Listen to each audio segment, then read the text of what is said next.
د کندهار ولایت څخه خاص د ښار څخه راغلی یم. کور مو هلته دی. تقریبا 40 کسه 45 کسه موږ راغلي یو. د کندهار خو تقریبا 300 موټر خو راغلي دي. دا ګرد په چکر راغلي دي، کاسټران، پیلډر، دا خلک ګرد دلته په چکر پر لارې باندې کوم مشکل نه و، هېڅ شی نه و. پوستې والا پولیس زموږ سره ډېر ښه اخلاق وکړي. بیا راغله واما ولسوالي ته، دلته ولسوال صاحب ډېر موږ ته ډېر ښایسته عزت یې راکړي، چای مو سره وڅښلې. پر لار باندې کوم مشکل نور نه و، هېڅ شی نه و. دلته چې رالو ډېر ښایسته منطقه وه، ډېره ښایسته فضا وه. دا خلک یې دونه ښایسته خلک دي چې بالا نه جوړېږي، سپین ږیري، تور ږیري، ځوان، دا ګرد زموږ سره ښه په خوشحالي، په همکاري، په مجلس کې، په بانډار کې راسره. او دا ځای ډېر ښایسته دی. دا به دوی که هر ځوان وکړي دلته راسي، ډېر به حساب شي او ډېر یخ ځای دی. نو زه د ټول افغانستان د ځوانانو څخه خواهش کوم که چیرې په چکر راځي دلته دې راسي. دا بدخشان و، دا بامیان و، دا حتی کندهار در یادوم، حتی هلمند در یادوم، خو ګره ښه ښه ولایتونه دي.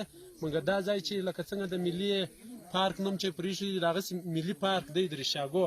زه د ډېرو ملکو پورې تللی یم، مګر دا ښایسته ځای مې نه دی لیدلی.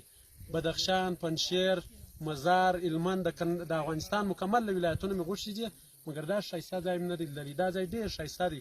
بل دا خلک د نورستان د ولایت خلک د میلې والا ته ډېره مینه محبت ورکوي. دې خلکو موږ په ډېر اخلاقو وګټلو. نو خدای دې وکړي چې هر ځوان دلته راځي، لکه دا خلک چې څوک د ځوانانو سره مینه لري، هغه هم به یې دغونه مینه ورسره وکړي. دا ولایت عسکرو ته، دا ولایت په اصطلاح کشرانو ته باید د تکلیف و دغه ورنه کړي. او بل دا خلک د نشي شیانو څخه ډېر بد وړي، لکه چرس، ساده سګرېټ نه دي. ساده سګرېټ په ټول افغانستان کې څکول کېږي. نسوار بیخي عجیب شی دی، مګر دلته دا بند دي. دا په دې باندې چې دا خلک دونه اسلامي خلک دي او دومره ښه خلک دي چې د دې نشي شیان څخه مطلقاً بد وړي. داسې مه کوئ که د کندهار سړی، که د بل ځای زموږ د کندهار خلک ځوانان چې ځینې کې شوقیان دي د سګرېټۍ وي، زه د هغو څخه خواهش کوم اول خو یې مه راوړئ. که یې چیرې راوړئ په داسې ماحول کې مه څکوئ چې په پټه فضا کې وڅکوئ چې څوک مو ونه ویني، یا پولیس مو ونه ویني یا بل. خو خیر هغه پولیس غږ نه کوي، خو د ډېر انسانګرا څه غږ نه کوي، مګر باید تاسې داسې ونه کوئ. او نور د لارې د امنیت د نګاه څخه بیخي بلکل بېغمه اوسئ. هېڅ شی نشته.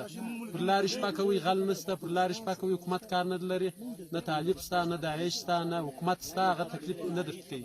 نور لویه خبره دا ده چې موټر باید چې راولي، موټر باید نه کړي دا موټران چې کړي چې ډېر ټیټ نه وي، دا فیلډرانو او دا لیکسل چې هغه موښلي چې درانه وي. نور مشکل نشته. بېغمه راسئ، یوه شپه کوئ، لس شپې کوئ. ولایت دی، په ولایت کې دوکانونه شته، غوښې شته، ډوډۍ شته، هر شی شته. هېڅ شی مه راوړئ، صرف مازې یو خیمې د سره راوړئ. او دا ځای چې دی یخ دی، دا 6 میاشتې واوره لري دلته چې موږ پوښتنه وکړله. 6 میاشتې په اصطلاح په 6 میاشتې کې 2 میاشتې یا 3 میاشتې دوبی دی.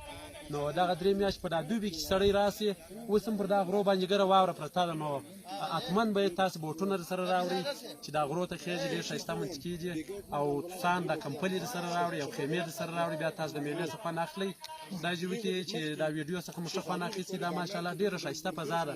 انشاءالله په پاکستان کې هم نشته، انشاءالله په ایران کې هم نشته. دا ځایونه ما کتلي د میلې ده. دغه افغانستان په یوه کونج کې دومره ښایسته ځای نشته لکه دا ځای. دغه مخامخ غرونه دي چې ما پوښتنه کړې، دا په بدخشان پورې مښتي دي. 1.5 شوارع 40 ساعته وایلار د پښو ده. نو دا د دې څه زه وایم چې دا ډېر ښایسته ځای دی. بدخشان ډېر ښایسته دی.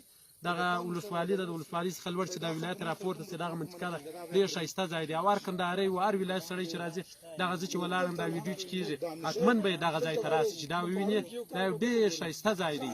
پوښتنه دې وکړي د نورستان په ولایت کې په بازار کې چې دغه ځای نوم یې زما نه دی زده، خو راته شوت ساحه. دا باید دلته پوښتنه وکړي چې دغه ځای ته موږ خېږو.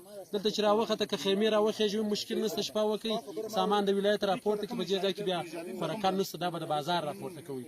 ډېر ماشاءالله ډېر بېنهایته ښایسته ځای دی. اوبه هم ښه ښایستې ده، چینې اوبه بهېږي. نور بلا تشبیه دغه یو جنت دی پر دې دنیا. نور د شي کمی نشته. ډېر ښایسته ځای دی. بس خدای دې وکړي چې هر ځوان دې ځای ته تشویق شي چې راسي. زه خپله وروره ډېر خوشحاله یم.